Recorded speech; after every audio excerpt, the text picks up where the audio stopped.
నమస్కారం, city news కి స్వాగతం. బాలల దినోత్సవం సందర్భంగా ప్రభుత్వ చీఫ్ విప్ జీవి భారత తొలి ప్రధాని పండిట్ జవహర్ లాల్ నెహ్రూకు ఘనంగా నివాళులు అర్పించారు. శుక్రవారం విడికొండ పట్టణంలోని ప్రభుత్వ చీఫ్ విప్ కార్యాలయం నందు ఏర్పాటు చేసిన కార్యక్రమంలో జీవి పాల్గొని పండిట్ జవహర్ లాల్ నెహ్రూ చిత్రపటానికి పూలమాలలు వేసి పుష్పగుచ్చాలు ఘటించారు.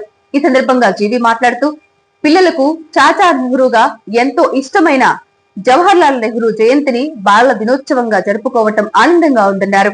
దేశ భవిష్యత్తుకు పిల్లలే పునాదులని, వారిని ఉత్తమ పౌరులుగా తీర్చిదిద్దే బాధ్యత ప్రతి ఒక్కరిపై ఉందని ఆయన పేర్కొన్నారు. ఈ కార్యక్రమంలో నాయకులు తదితరులు పాల్గొన్నారు. విడికొండ అంటే ఇది కెమెరానే వంకరుంది గురుమూర్తి. అందరికీ హృదయపూర్వక నమస్కారం. జవహర్లాల్ నెహ్రూ గారి 136వ జయంతి కార్యక్రమాన్ని ఈ రోజు దేశవ్యాప్తంగా జరుపుకుంటున్నాం. మరి జవహర్లాల్ నెహ్రూ గారు ఒక ఆదర్శమైన జీవితాన్ని గడిపారు. స్వతంత్ర పోరాటం కోసం మహాత్మా గాంధీ గారితో కలిసి జవహర్లాల్ నెహ్రూ గారు ఉద్యమించారు. అహర్నిశలు కష్టపడ్డారు. రాత్రింబవళ్లు కష్టపడి స్వతంత్ర పోరాటంలో విజయాన్ని సాధించారు. మన భారతదేశానికి స్వతంత్రం వచ్చింది అంటే అది మహాత్మా గాంధీ గారు, జవహర్లాల్ నెహ్రూ గారు, సుభాష్ చంద్రబోస్ లాంటి వాళ్ళు మహానుభావులు ఎంతో మంది ఉన్నారు. ఆ విధంగా జవహర్లాల్ నెహ్రూ గారు తను స్వయంగా తన సమయాన్ని వచ్చి తన పోరాటం చేశారు. ఎన్నోసార్లు జైలుకి వెళ్ళి వచ్చారు జవహర్లాల్ నెహ్రూ గారు. అంతేకాదు తన డబ్బుని, తనకి ఉన్నటువంటి ఆర్థిక బలాన్ని కూడా ఈ స్వతంత్ర ఉద్యమం కోసం ఖర్చు పెట్టినటువంటి గొప్ప వ్యక్తి జవహర్లాల్ నెహ్రూ గారు. అనేక సంవత్సరాలు జైల్లో మగ్గినప్పటికీ స్వతంత్ర ఉద్యమాన్ని మాత్రం ఎంతో బలోపేతంగా ముందుకు నడిపారు. అలాగే ప్రజలందరి యొక్క ఆశీస్సులతో భారతదేశానికి స్వతంత్రం వచ్చినాక మొట్టమొదటి ప్రధానమంత్రిగా వారు బాధ్యతలు స్వీకరించడం జరిగింది. మరి వారు ప్రధానమంత్రిగా పంచవర్ష ప్రణాళికల్ని అమలు చేసి దేశాభివృద్ధికి బాటలు వేశారు జవహర్లాల్ నెహ్రూ గారు.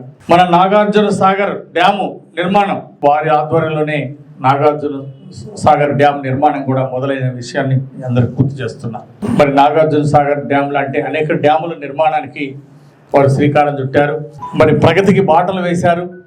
వ్యవసాయాన్ని ముందుకు తీసుకెళ్లారు. పేదరిక నిర్మూలన కృషి చేశారు. స్వతంత్రం వచ్చిన తర్వాత ఆ ఫలాల్ని పేదలకు అందించాలని అహర్నిశలు కష్టపడ్డారు. ప్రధానమంత్రికి ఒక వినూత్నంగా వారు శక్తివంచన లేకుండా పదవి బాధ్యతలకి న్యాయం చేశారని ఈ సందర్భంగా నేను తెలియజేస్తున్నాను. వారి జీవితం ఆదర్శం ప్రజలందరికీ. ఈరోజు నేటి యువత జవహర్లాల్ నెహ్రూ గారిని ఆదర్శంగా తీసుకొని అహర్నిశలు కష్టపడాలి. దేశాభివృద్ధిలో, రాష్ట్రాభివృద్ధిలో భాగం పంచుకోవాలని ఈ సందర్భంగా యువతకి పిలిపిస్తున్నాను. మరి నవ సమాజ నిర్మాణం కోసం జవహర్లాల్ నెహ్రూ గారు ఎంతో కృషి చేశారు.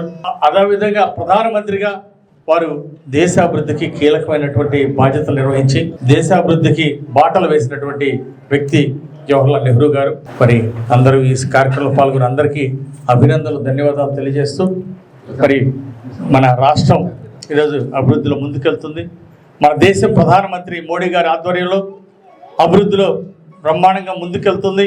స్వచ్ఛ భారత్గా, స్వర్ణ భారత్గా భారతదేశం ముందుకెళ్తూ ఉంది మోడీ గారి ఆధ్వర్యంలో.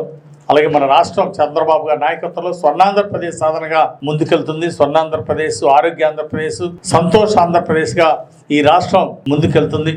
జవహర్లాల్ నెహ్రూ గారి ఆశయ సాధనకు ఎన్డీఏ ప్రభుత్వం మరి కట్టుబడి ఉంది, కృషి చేస్తుందని ఈ సందర్భంగా తెలియజేస్తూ జవహర్లాల్ నెహ్రూ గారి జయంతి కార్యక్రమంలో పాల్గొన్న అందరికీ శుభాకాంక్షలు తెలియజేస్తూ సెలవు తీసుకుంటున్నాను. Thank you.